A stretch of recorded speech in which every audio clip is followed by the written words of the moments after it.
In today's video, I'm going to teach you how to enable dark mode in Microsoft Teams. Let's start by opening Microsoft Teams in your browser. Once the page has loaded and you're on the main Teams screen, look towards the upper right corner of the window. You'll see a row of icons, and among them, there should be an icon with 3 vertical dots. This is often called the More Options menu. Go ahead and click on those 3 dots.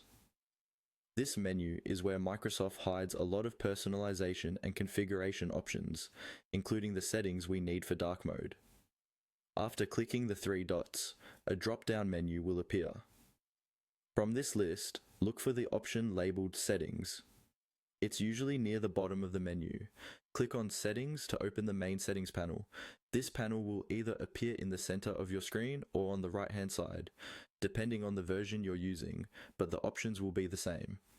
Inside the settings panel, you'll see several categories listed on the left-hand side. Find and click on the one called Appearance. This section controls how Teams looks and feels, including themes and color modes. Selecting Appearance should bring up a few theme choices.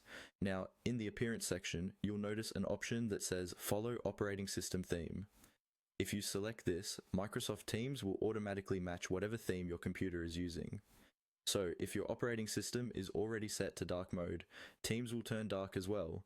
This is a convenient choice if you like all your apps to sync with your device's overall look, and it also means you don't have to change Teams manually when you switch your system theme.